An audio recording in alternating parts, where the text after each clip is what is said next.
오늘은 우리 교회 창립 47주년을 맞이하는 생일입니다. 하나님의 은혜에 감사하는 마음으로 하나님을 예배하는 우리 모두가 되었으면 합니다. 저는 2년 전 오늘 45년 창립 주일에 담임 목사로 취임을 했습니다. 지난 2년을 돌아보았습니다. 교회 안에는 크고 작은 많은 변화들이 일어났습니다. 제가 교회에 왔을 때 비가 내리면 1층 복도 그리고 지하 식당까지 물이 떨어지는 것을 제 눈으로 보았고 치웠습니다. 성전을 수리했던 요시야 왕 때처럼 방수 공사를 했고 엘리베이터 공사를 하고 로비를 확장하고 휴게 공간으로 바꿔 놓았습니다. 외적인 변화와 함께 내적인 변화가 시작되어졌는데 교회 학교가 세워지고 또 찬양대가 회복되고 그리고 여선교회가 회복이 되어졌습니다.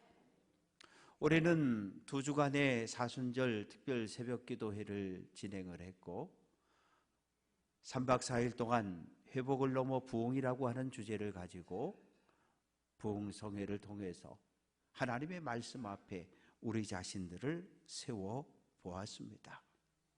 우리가 경험하는 것, 깨닫는 것은 지난 47년 하나님께서 우리 교회를 사랑하셨고 우리에게 많은 은혜를 부어주셨다는 것을 우리 모두 깨달았어요.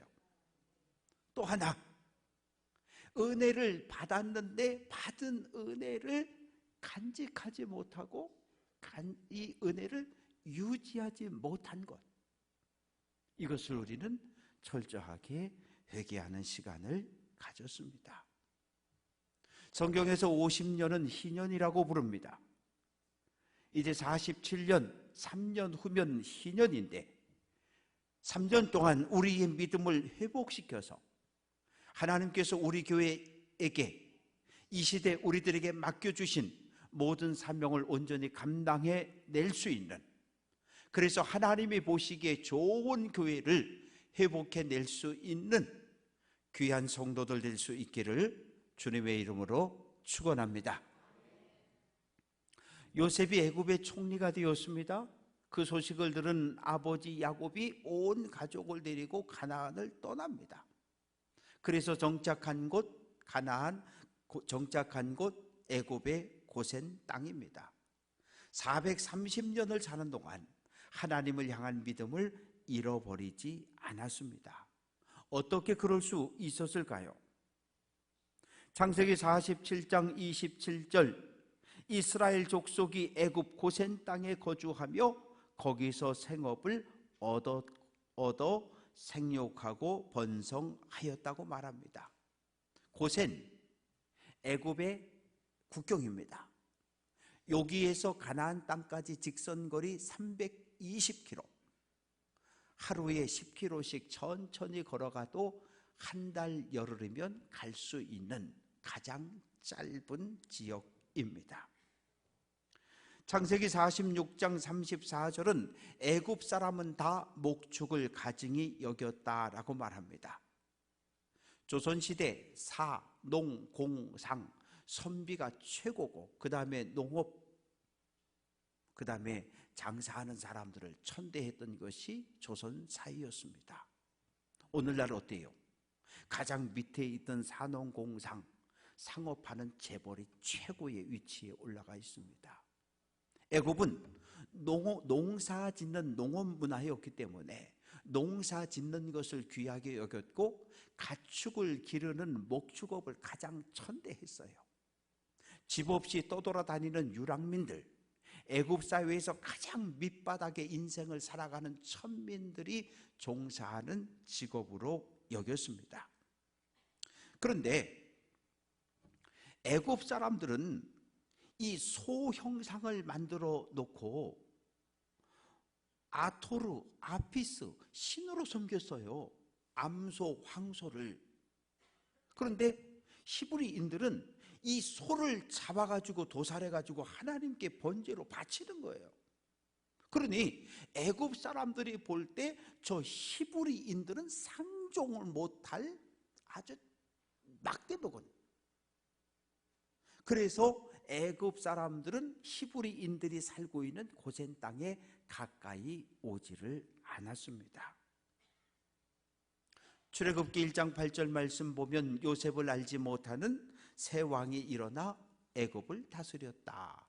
투투모세 1세인데 왕이 된 후에 보니까 애굽 국경에 살고 있는 고센 땅에 살고 있는 히브리인들이 계속해서 인구가 늘어나는 것이 마음에 걸렸어요. 왜?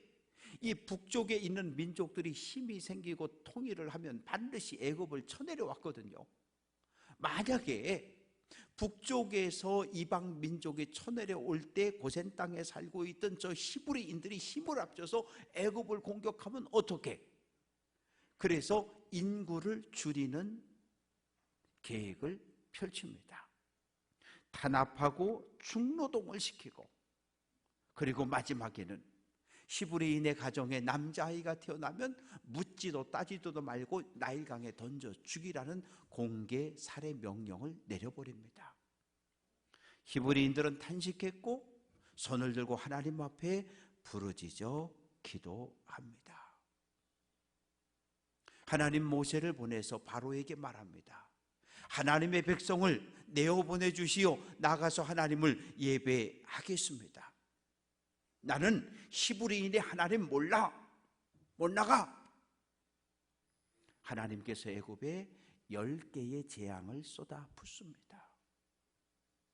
10번째 재앙, 바로의 장자가 죽었을 때 바로는 히브리인들이 애굽을 떠나는 것을 허락합니다. 누가 애굽을 떠났습니까? 애굽에 사는 것은 좋은데 바로의 통치를 받으면서 노예로 종으로 천민으로 사는 것이 싫었던 야곱의 자손과 히브리 계층의 모든 사람들이 다 애굽에서 쏟아져 나옵니다. 람셋에 모였습니다.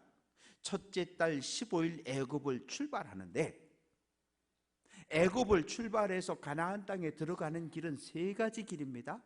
첫째 길이 비암마리스, 애굽 고센 땅을 출발해서 지중해 해변길을 따라 쫙 올라가면 메소포타미아 유프라테스 강가까지 쫙 올라가는 해변 고속도로가 있어요. 가장 직선입니다. 그런데 하나님이 안 된다는 거예요. 왜? 블레셋 땅 가사를 통과해야 가나안에 들어갈 수 있는데 이 가사에는 애굽 정규 군대가 딱 진을 치고 있어요. 그리고 5km마다 애굽 군대의 초소가 있습니다. 왜? 무역하는 상인들을 보호할 목적으로. 히브리인들이 가면 전쟁을 해야 되는데 전쟁을 감당할 능력이 없기 때문에 하나님이 막으셨어요. 그래서 람셋을 떠나 숫곳에 이르렀고, 숫곳에서 수르 광야를 거쳐 쭉 올라가면 부엘세바에 도착하게 됩니다. 부엘세바는 가나안 최남단 하나님이 허락한 땅이에요. 그런데 하나님께서 이 길도 안 된다라고 말씀하셔요. 왜? 가데스 바네아에서 12명의 정탐꾼을 뽑아야 40일 동안 정탐하고 돌아오게 했더니 10명이 못 간다는 거예요. 키 큰 아낙 자손들이 지키고 있어서 우리는 그들 앞에 메뚜기 같다는 거예요. 그래서 그 길도 못 갔습니다.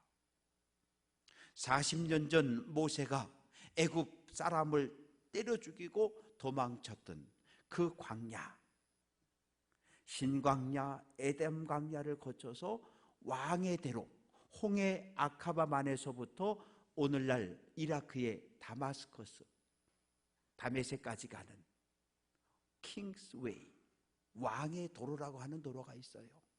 전 세계에서 가장 오래된 길이고 지금도 고속도로가 깔려 있어서 통행하는 큰 도로입니다. 너무 멀어요. 그런데 하나님은 그 길을 걷게 하셨습니다. 출애굽기 13장 21절, 여호와께서 그들 앞에서 가셨다. 사랑하는 성도 여러분, 광야는 하나님이 살아계심을, 하나님이 우리와 함께 하심을 날마다 경험하는 은혜의 장소였어요. 왜? 눈을 뜨면 구름기둥이, 눈을 뜨면 불기둥이 보였고 하나님의 동행하심을 확인할 수 있는 장소였습니다. 고민? 얼만큼 갈까? 계획 세우지 않아도 돼요. 왜? 구름기둥이 가는 곳에, 멈추는 곳에 서면 되는 거예요. 먹을 양식 걱정하지 않아도 돼요. 왜? 아침에 나가보면 만나가 그득하게 쌓여있고 거두어 먹으면 되는 거예요. 그런데 하늘의 양식 만나는 저장할 방법이 없어요. 그날 먹어야 되니까. 보리 한 단을 털면 한 오멜이 나오는데 한 오멜은 2.2리터입니다. 한 사람의 하루 양식이지요. 그런데 큰 그릇을 들고 남보다 조금만 먼저 나가면 3일치 4일치 양식을 가져올 수 있는 거예요. 정말 그랬던 사람들이 있었어요. 그런데 어떤 일이 벌어졌습니까? 썩고 냄새나고 벌레가 났어요.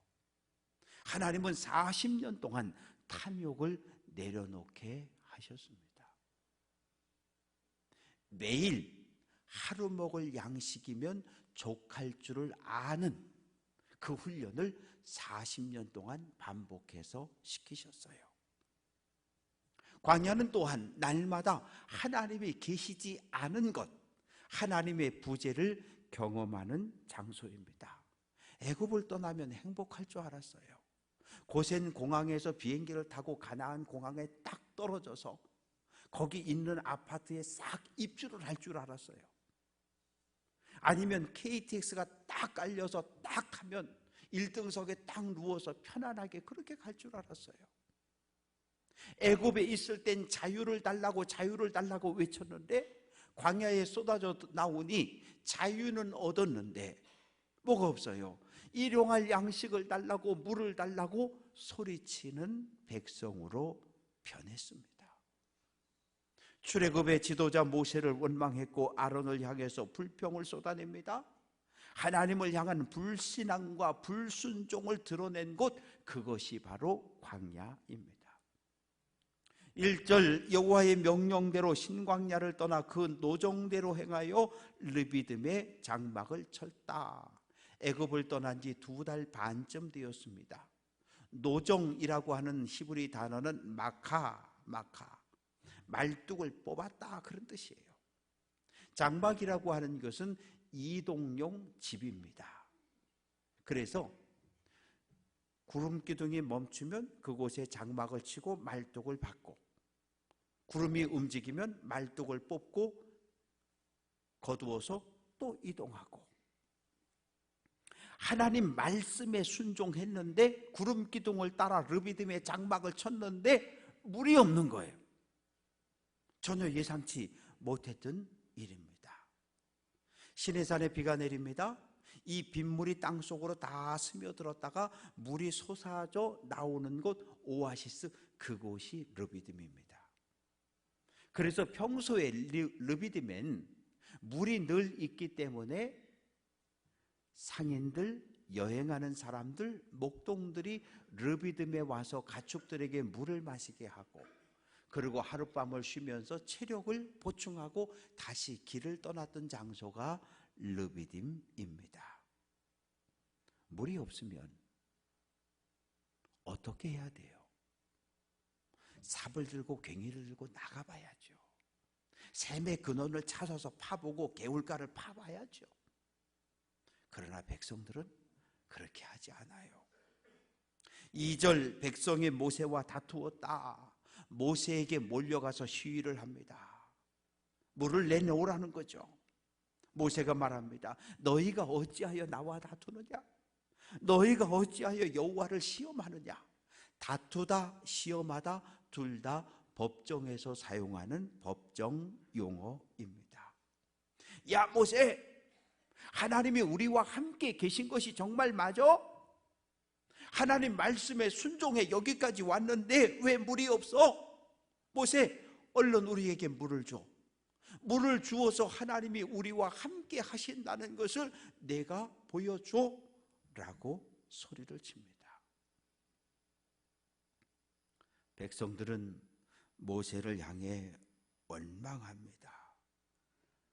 왜? 물이 없어서. 애굽은 물은 풍족했어요. 나일강이 흘렀고 언제든지 물을 마실 수 있었습니다. 출애굽 1세대는 어떤 생각을 했을까요? 하나님께서 우리를 애굽을 떠나게 하셨으니까 구름기둥 따라 불기둥 따라가면 늘 물이 있고 늘 양식이 있고 쉴 수 있는 집이 있을 거라고 생각을 했습니다. 그런데 광야는 아무것도 없어요. 물도 없고 집도 없고 없는 것이 너무도 많습니다. 원망이라는 단어는 수군 그저 여기저기서 모여서 수군 모세를 향해 뒷담화를 하는 겁니다. 사랑하는 성도 여러분, 왜 모세를 원망했을까요? 왜 물을 주지 않느냐? 왜 우리를 애굽에서 이끌어내느냐? 우리와 우리 가족과 우리 가축이 목말라 죽게 하느냐? 하나님이 우리와 함께 계신 것이 맞느냐? 그런데요, 다 맞는 말이에요. 눈을 뜨고 보면, 현실을 보면 이 불평은 다 맞는 말입니다. 자녀들이 뿔이 없어 목이 마르다고 울부짖으면 그 모습을 보고 가만히 있을 부모가 어디 있어요? 양도 끌고 나왔고 소도 끌고 나왔는데 가축들이 물을 마시지 못해 소리를 지르고 외마디를 지르며 쓰러져 죽어가는 모습을 보고 가만히 있을 주인이 어디 있겠습니까? 하나님이 우리를 사랑한다면, 하나님이 우리와 동행한다면 어떻게 이런 일이 일어날 수 있느냐며 거칠게 따졌습니다. 사랑하는 성도 여러분, 일제강점기 김교신 선생이라는 위대한 믿음의 사람이 있습니다. 그분의 고백입니다. 나는 매일 하나님에 대한 51%의 확신과 49%의 의심을 가지고 살아간다. 눈을 떴습니다. 구름기둥이, 밤이 되니 불기둥이 날마다 보였어요. 날마다 하나님을 체험하며 하나님의 은혜 안에 살았지만 작은 고난을 마주하면 하나님이 계시냐? 하나님이 우리를 사랑하느냐? 원망과 불평을 쏟아냈습니다. 대부분 믿음의 길을 시작한 지, 세례받고 믿음의 길을 걷기 시작한 지 10년, 20년, 30년, 40년, 50년 긴 시간들 믿음의 길을 걸어왔습니다. 어떻습니까? 처음 믿음 생활 시작할 때 믿음의 크기가 1이었다면 지금 전부 95, 96, 97점에 도달해 있으신지요? 아니요. 그렇지 않아요. 때로 우리의 믿음은 산 꼭대기에 있을 수 있어요. 눈만 뜨면 교회 가고 싶고, 눈만 뜨면 찬양하고, 눈만 뜨면 성경 읽고 전도하고 그랬을 때가 있어요.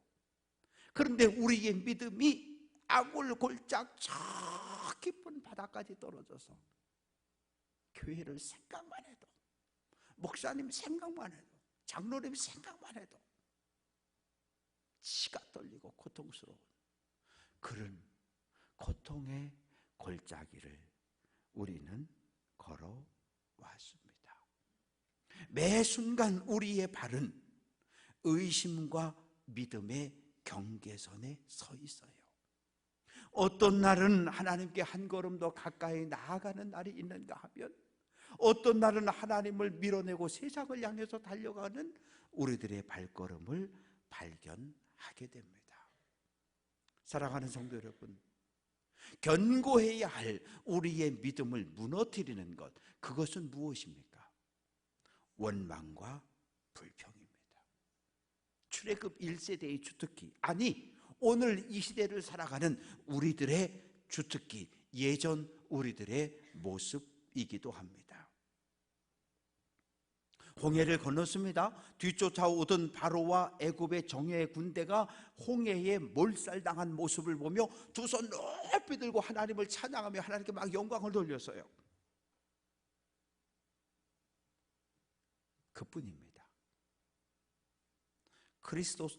크리소스톰이라고 하는 교부는 죄 중에 죄는 같이 한번 해봅니다. 감사하지 못하는 것. 죄 중에 가장 큰 죄를 감사하지 못하는 것이라고 말했습니다. 광야 40년을 감사하고 찬양하며 걸어온 것이 아니라 원망하고 불평하며 걸어왔어요. 한 사람이 시작한 원망과 불평은 전염성이 있어요. 그래서 가정과 교회 공동체 전체를 전염시키고, 원망과 불평에 전염되면 그 공동체 전체는 불행하게 됩니다. 백성들은 원망하고 불평하고 따지고 대들고, 모세는 무엇을 했을까요? 하나님 앞에 엎드려 기도합니다. 하나님, 내가 이 백성을 어떻게 하리이까? 조금만 더 있으면 이들이 내게 돌을 던지겠습니다. 하나님 앞에 무릎을 꿇습니다. 부르짖다 큰 소리로 기도했다는 말이지요. 모세는 백성들의 원망과 불평의 소리가 점점 커질 때마다 그들과 싸우지 않고 하나님 앞에 무릎을 꿇었습니다. 지도자의 올바른 모습입니다. 그런데 분위기는 점점 험악해져 가는 거예요. 사람들이 막 몰려왔습니다. 막 소리를 지릅니다. 그리고 모세의 어깨를 툭툭 칩니다. 그런데 어떤 사람들은 보니까 손에 돌을 집어들고 있어요. 오늘 지금 나에게 필요한 것을 주지 않으면 돌로 치겠다는 거죠.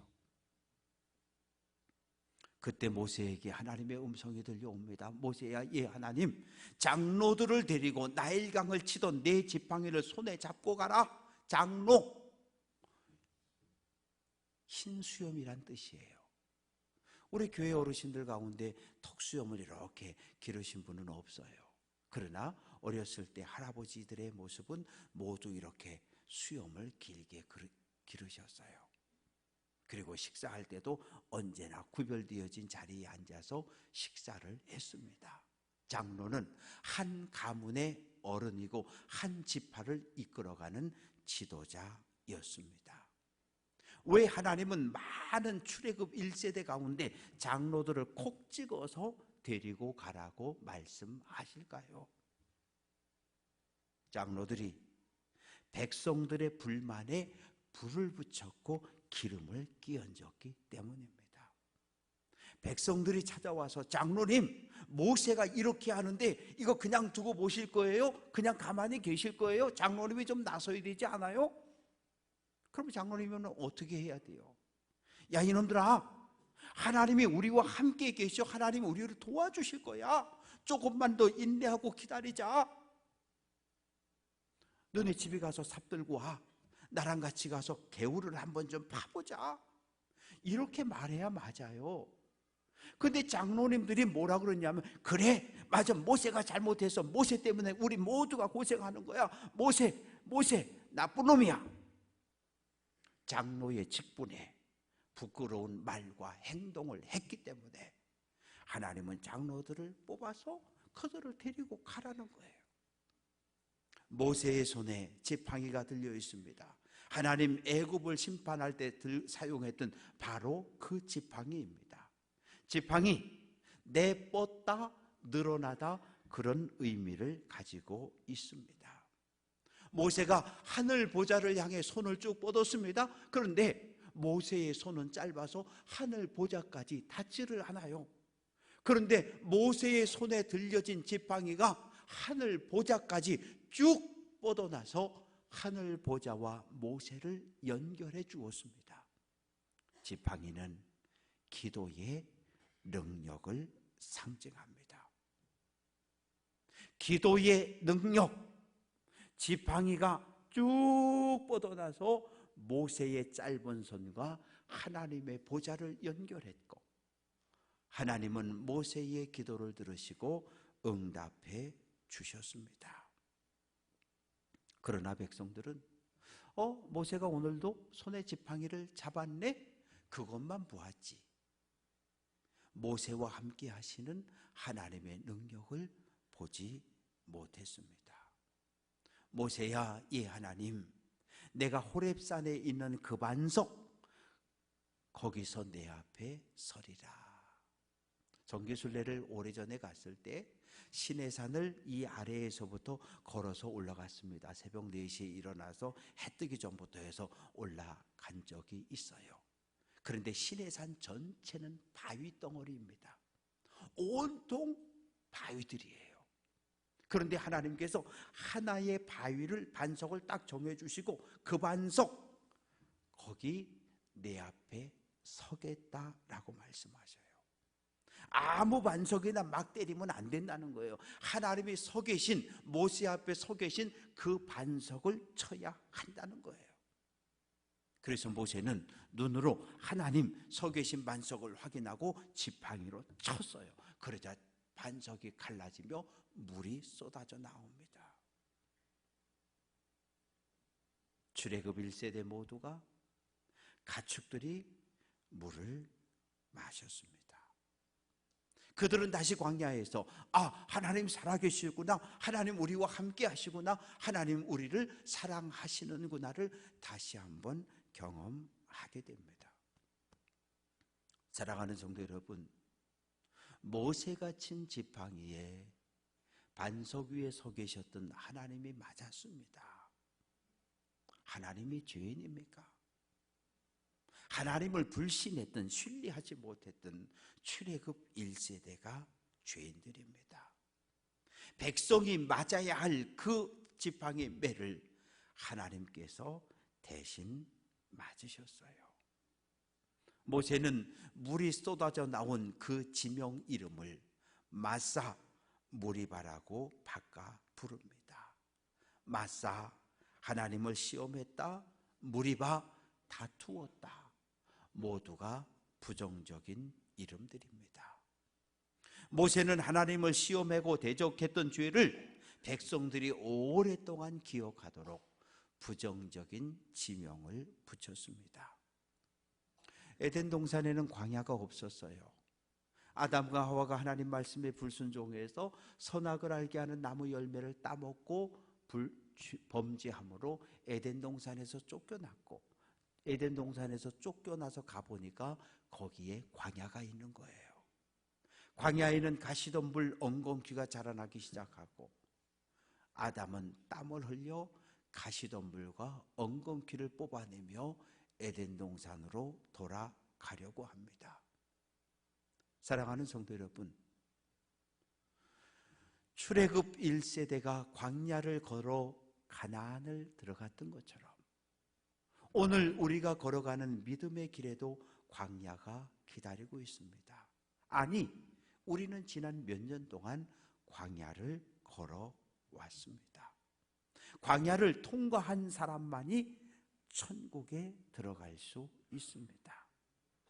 예수님 요단강에서 세례 요한에게 세례받고 올라올 때 하늘이 쫙 열리고, 그리고 비둘기 같은 성령이 예수님에게 임했습니다. 그런데 성령께서 예수님을 어디로? 광야로 이끌어 가십니다. 마귀가 나타나 시험합니다. 떡을 만들어내어라, 뛰어내려라, 엎드려 절하라, 권력을 주겠다. 예수님 성령 충만하셨지만 마귀의 시험을 말씀으로 물리치셨습니다. 오늘 우리의 문제는 무엇입니까?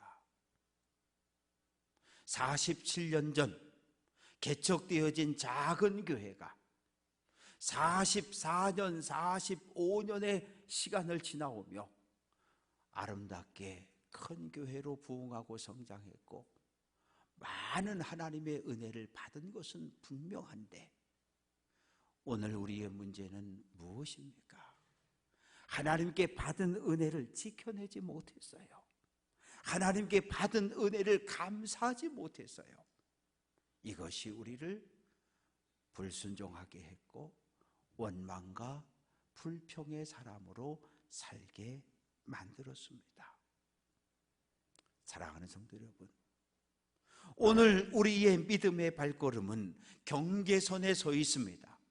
의심, 믿음 사이의 경계선에 서 있습니다. 우리는 하루에도 몇 번씩 하나님께 물어요. 하나님, 정말 저 사랑하셔요?